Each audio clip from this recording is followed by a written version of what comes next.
یہ پنجاب کے اس سپوت کی کہانی ہے جس نے ایک مقامی ہوتے ہوئے مغل دربار کے اندر وہ مقام حاصل کر لیا جس کے بارے میں کوئی سوچ بھی نہیں سکتا تھا۔ یہ وہ پنجابی تھا جو ترقی کرتے مغل سلطنت کا گرینڈ وزیر اور اس کا سب سے طاقتور شخص بنا۔ شاہجہاں کے دور کو اصل میں چلانے والا اور مغل سلطنت کو اس کی پیک پر پہنچانے والا یہ پنجابی کون تھا؟ اس قدر ترقی اور طاقت نے دربار میں اس کے کئی دشمن بنا دیے۔ کیا واقعی مغل تخت کی لڑائی میں اسے راستے سے ہٹانے کے لیے زہر دیا گیا؟ جانیے اس ویڈیو میں۔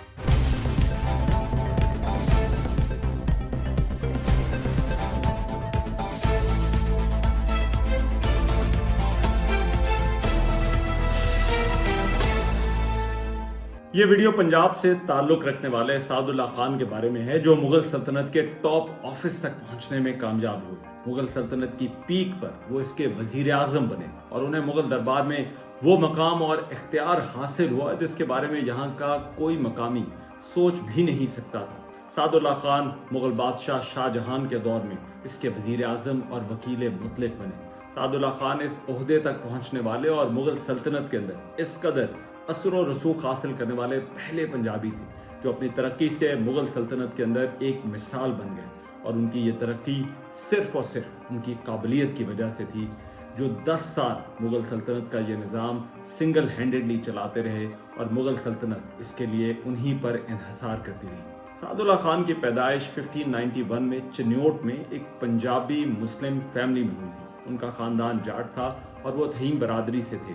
ان کے والد کا نام امیر بخش تھا جو کہ ایک ذمہ دار تھے۔ تحقیقات چشتی میں لکھا ہے کہ وہ ایک جاٹ تھے، لیکن سب اس بات پر متفق ہیں کہ وہ لوکل پنجابی تھے، کیونکہ مغل اکاؤنٹس میں انہیں شیخ زادہ لکھا گیا ہے اور یہ لفظ لوکلز یا نیٹیوز جو کہ مغل نوبلٹی کا حصہ بنتے تھے ان کے لیے استعمال ہوتا تھا۔ چنیوٹ ایک پرانا اور تاریخی قصبہ ہے۔ یہ مغل سلطنت کا ایک صوبہ تھا۔ کہتے ہیں یہ شہر پرانے وقتوں میں ایک بادشاہ کی بیٹی چندن کے نام پر بسایا گیا تھا۔ یہ بادشاہ یہاں شکار کھیلنے آیا اور اس علاقے سے اتنا متاثر ہوا کہ اس نے یہاں شہر بسانے کا فیصلہ کر لیا اور چندنیوٹ کے نام سے یہاں شہر تعمیر کرنے کا حکم دے دیا۔ یہ نام بنتے بگڑتے چنیوٹ ہو گیا۔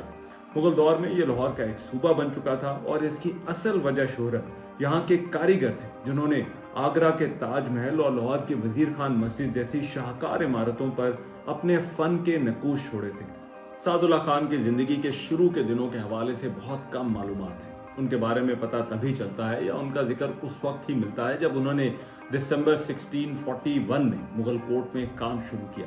ایک روایت ہے کہ انہیں مغل دربار تک لانے والے صدر مساوی تھے جن کے پاس صدر الصدور کا عہدہ تھا۔ یہ ایک طرح سے مغل سلطنت کے اندر وزیر قانون کا عہدہ تھا اور یہ منسٹری مغل اسٹیٹ میں ججز اور قاضیوں کا تقرر کرتی تھی اور ان کے وظیفے مقرر کرتی تھی۔ جب وہ مغل سروس میں انٹر ہوئے ان کا بھی وظیفہ مقرر ہوا اور انہیں ایک خلت بھی عطا ہوئی۔ یہ بھی کہا جاتا ہے کہ سعد اللہ خان کی رائز میں وزیر خان کا بڑا اہم کردار تھا۔ وزیر خان اس وقت پنجاب کے صوبے دار تھے جن کا اصل نام حکیم علم الدین تھا۔ وزیر خان آگرہ کے صوبے دار بھی رہے اور انہوں نے ہی لاہور کی مشہور مسجد وزیر خان بنوائی تھی۔ دونوں کا تعلق چنیوٹ سے تھا اور وزیر خان نے ہی سعد اللہ خان کو اپنے لاہور کے مدرسے میں استاد لگوایا تھا۔ اس سے یہ بھی پتہ چلتا ہے کہ سعد اللہ خان واحد پنجابی نہیں تھے جنہیں اس دور میں مغل کورٹ یا نوبلٹی میں جگہ ملی، بلکہ ان کے علاوہ اور بھی تھے جو اس دور میں اہم عہدوں تک پہنچے۔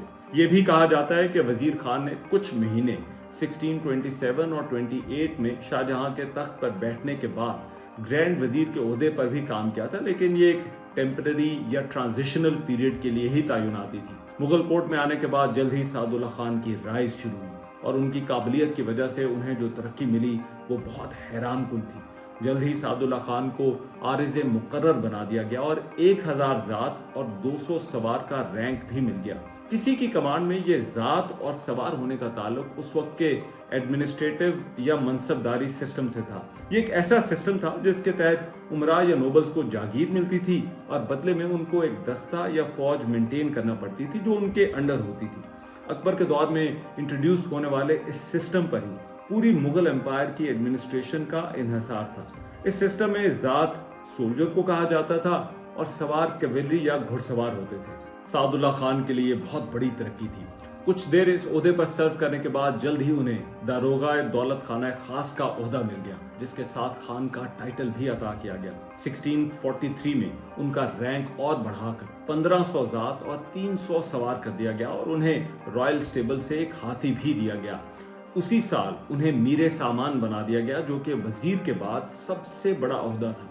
1645 में सादुल्ला खान को दीवाने खालिसा बना दिया गया और साथ ही उन्हें सरकारी अहकामात जो बादशाह की तरफ से इशू किए जाते थे उन्हें बनाने और इशू करने का इख्तियार भी दे दिया गया था।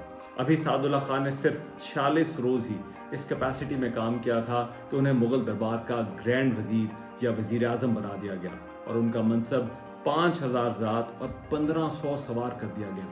शाही खिल्लत और मुगल बादशाह शाहजहां ने हीरों से जड़ी एक तलवार अता की। सादुल्ला खान को ये ओहदा तब मिला जब उस वक्त के वजीर आजम इस्लाम खान को दक्कन का गवर्नर बनाकर भिजवाया गया। कहते हैं सादुल्ला खान को वजीर आजम बनाने के लिए उसका इंतखाब भी शाहजहां ने खुद ही किया था और उस वक्त के वजीर इस्लाम खान को दक्कन भिजवाने से पहले ही वो इसका फैसला कर चुका था। सादुल्ला खान के इस हैरान कुन राइज टू पावर की वजूहात क्या थी, उस पर खासी बहस है, लेकिन एक मकामी होने के बावजूद उनका इस तरह से दरबार में राइज करना उनके बेपनाह टैलेंट की वजह से ही था। एक तो ईरानी, सेंट्रल एशियन और अफगान हायरार्की में उस वक्त किसी मकामी के लिए जगह बनाना बहुत ही मुश्किल था। सलातीन दिल्ली के बाद से कई सदियों तक किसी मकामी पंजाबी को इस तरह से एडमिनिस्ट्रेटिव सेटअप के अंदर तरक्की तो दूर की बात, जगह ही नहीं मिलती थी। सिर्फ चंद नाम थे जो बड़े ओहदों तक पहुंचे। मुगल नोबिलिटी और इससे पहले सलातीन के दौर में कोर्ट में ये पंजाबी मुस्लिम बहुत कम थे।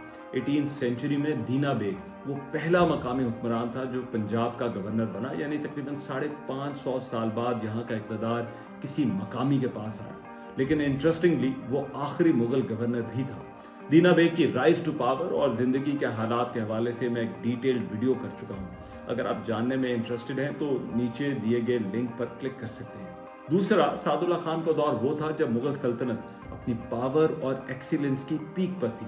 शाहजहां का दौर तो याद ही इस वजह से रखा जाता है कि ये मुगलों के अरूज का ज़माना था और ऐसे दौर में एक मकामी पंजाबी का तरक्की करना उसकी काबिलियत के अलावा और कुछ नहीं हो सकता। लेकिन सादुल्ला खान का असल इम्तिहान तब शुरू हुआ जब वो वजीर आजम बने।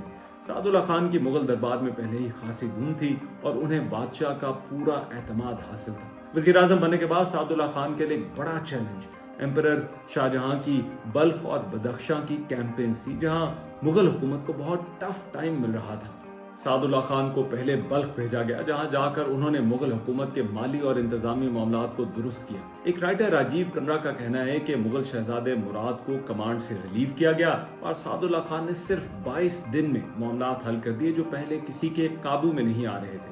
इस शानदार कारकर्दगी पर उन्हें खिल्लत भी अता हुई और उनका मनसब 1000 बढ़ा दिया गया, क्योंकि उन्होंने वहां मुगल सल्तनत को एक बड़े डिजास्टर से बचा लिया था। 1654 में शाहजहां ने उन्हें चित्तौड़ किले का मुहासरा करने के लिए भेजा, जहां एक राजा राज सिंह मुसलसल मुगल हुकूमत के लिए मुश्किलात पैदा कर रहा था। महाराजा राज सिंह मेवाड़ का राजा था और उसकी मुगलों के साथ एक कन्फ्रंटेशन चल रही थी। उसने कुछ इलाकों पर कब्जा भी कर लिया था।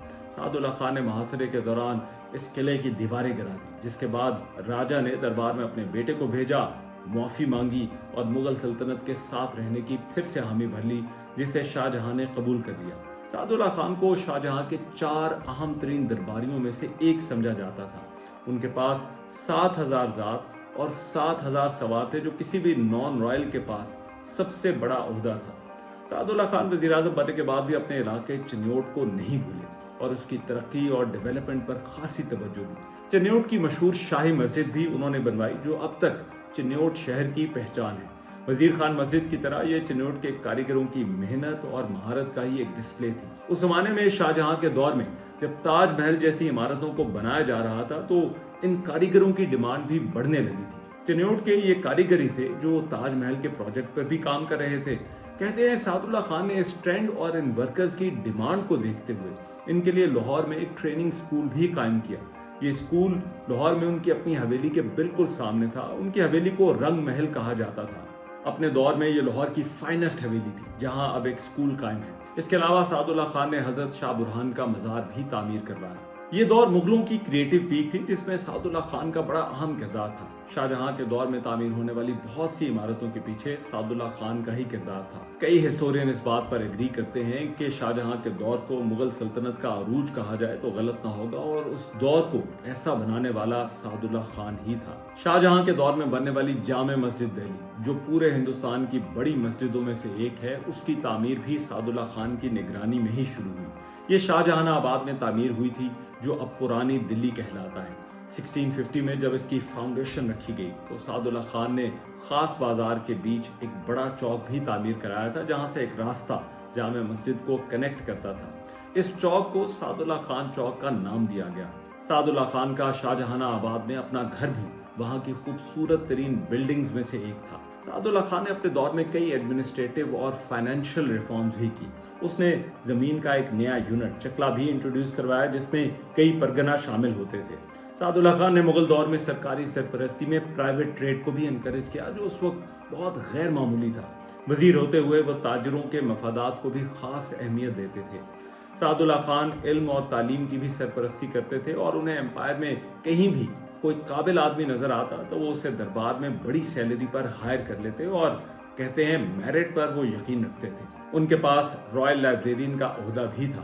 سعداللہ خان گرینڈ وزیر ہوتے ہوئے مغل سلطنت کے فائنانسز، اس کے صوبائی گورنرز یا صوبے داروں کو بھی مینج کر رہے تھے، اور امپیریل آرڈرز کی ایگزیکیوشن کو یقینی بنانا بھی ان کی ذمہ داری تھی۔ اس قدر اختیار ہوتے ہوئے سعداللہ خان کو مغل سلطنت کا سب سے پاورفل وزیر کہا جائے تو غلط نہ ہوگا۔ جب اتنے بڑے عہدے، اتنی جلدی ترقی اور بادشاہ کی قربت ملی تو دربار میں بہت سو کو سعداللہ خان کھٹکنے لگا تھا۔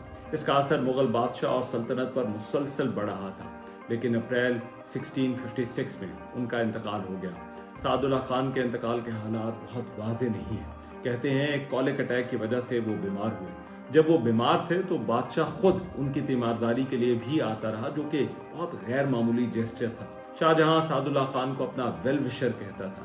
ان کی وفات پر شاہجہاں نے خود ان کے سوگ میں فرمان جاری کیا۔ اس پیغام میں شاہجہاں نے کہا کہ سعداللہ خان ایک قابل ایڈمنسٹریٹر تھا اور وہ آخری وقت تک وفادار رہے۔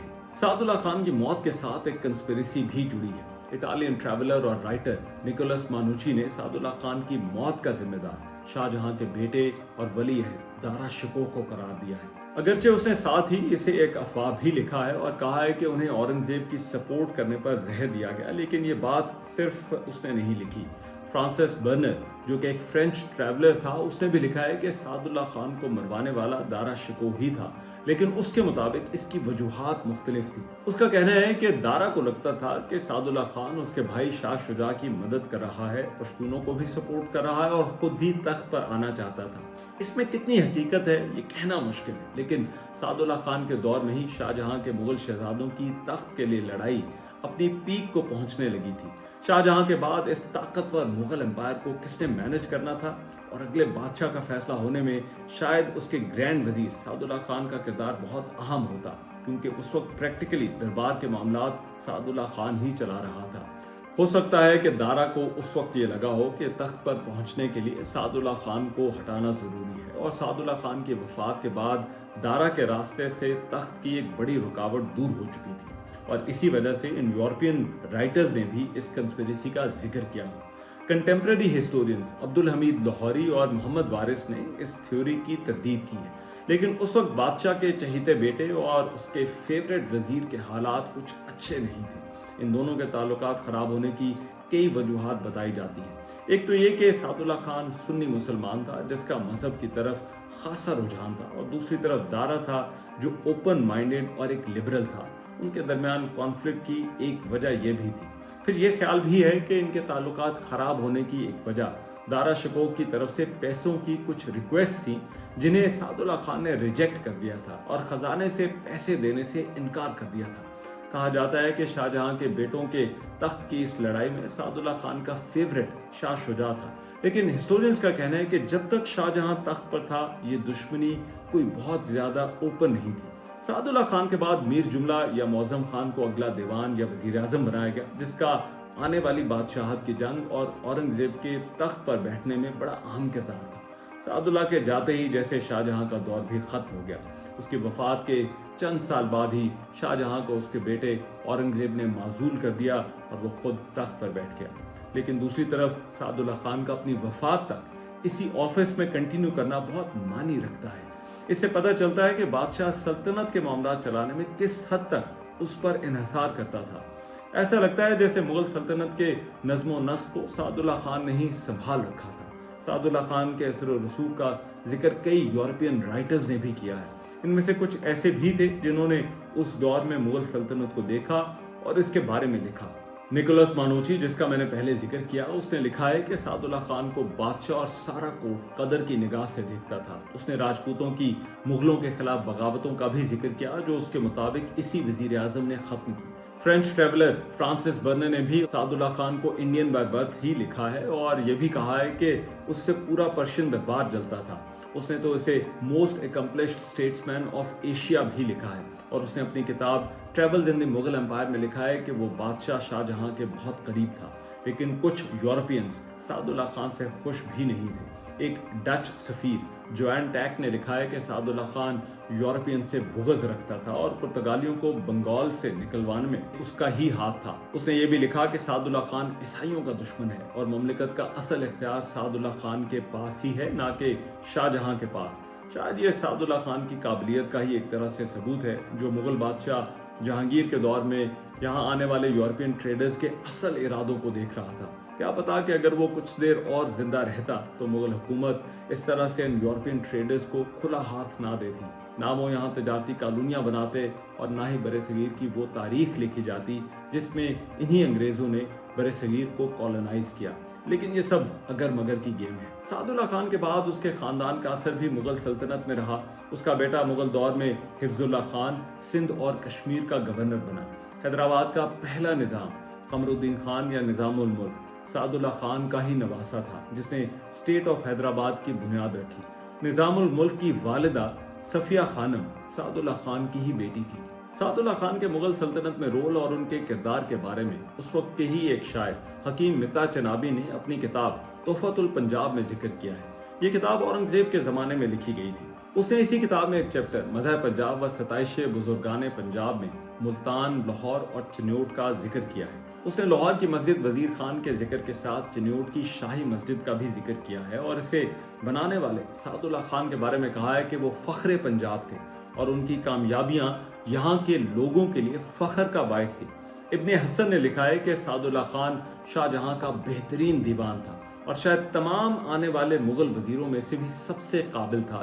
जो मकाम उसे मिला वो किसी और मुगल वजीर को नहीं मिल सका। एक किताब इरशाद वुज़रा जो मुगल बादशाह औरंगजेब के ज़माने में लिखी गई और इसमें अकबर, जहांगीर और शाहजहां के दौर के इंतहाई काबिल वुज़रा की अचीवमेंट्स के बारे में लिखा गया है। उसमें सिर्फ 4 नामों का जिक्र था। उसमें कहा गया कि इनमें से सबसे ज्यादा मकाम सादुल्ला खान का ही था। इसके बाद की राइटिंग्स में भी सादुल्ला खान का जिक्र होता रहा। ऐसा लगता है जैसे सादुल्ला खान मुगल दरबार और वजीरों के लिए गोल्ड स्टैंडर्ड था कि अगर वजीर हो तो सादुल्ला खान जैसा हो। रकात आलमगीरी जो कि मुगल बादशाह आलमगीर के लेटर्स की एक किताब है, उसमें उसने अपने क्राउन प्रिंस सुल्तान मोहम्मद मौज़म से सादुल्ला खान के वर्क एथिक्स का भी जिक्र किया है। सादुल्ला खान ने उसके साथ कंदहार की कैंपेन्स में भी हिस्सा लिया था जहां उसे औरंगजेब के साथ भिजवाया गया था। औरंगजेब की वफात के बाद भी कहते हैं कि मुगल बादशाह बहादुर शाह अव्वल जो औरंगजेब के बाद तख्त पर बैठा, उसके दौर में जब एक वजीर हिदायतुल्लाह कश्मीरी ने सादुल्ला खान का टाइटल अपनाना चाहा तो बादशाह ने जवाब दिया कि उसे पता होना चाहिए कि सादुल्ला खान बनना इतना आसान नहीं है। सादुल्ला खान की राइज का क्रेडिट अगर उस वक्त की मुगल एम्पायर को भी दिया जाए तो गलत ना होगा, जो जात मजहब से हटकर इंतजामी अमूर चलाने के मामले में सिर्फ मेरिट पर यकीन रखती थी। ये मेरिट की पॉलिसी थी जिसने अकबर, शाहजहां और औरंगजेब के जमाने में मुगलों को उनकी अरूज तक पहुंचाया। मुगल दरबार इन अदवार में काबिल अफसरों की तलाश में रहते थे जो इस फैलती हुई मुगल एम्पायर को बेहतर मैनेज करना जानते थे। इस मेरिटोक्रेसी ने सादुल्ला खान जैसों को वजीर आजम बनवाया और मुगल एम्पायर को उसकी पीक पर पहुंचाया। ये मेरिट की ही कदर थी जो इन बादशाहों के दौर को अमर कर गई। हुकूमतें मेरिट को सामने रखती हैं तो सादुल्ला खान जैसे वजीर भी मिलते हैं जो रियासत को उस मकाम पर पहुंचा देते हैं जिसे लोग सदियों याद रखते हैं। अगर आपको ये वीडियो अच्छी लगी हो तो बेल आइकॉन पर क्लिक कीजिएगा और चैनल को सब्सक्राइब जरूर कीजिएगा।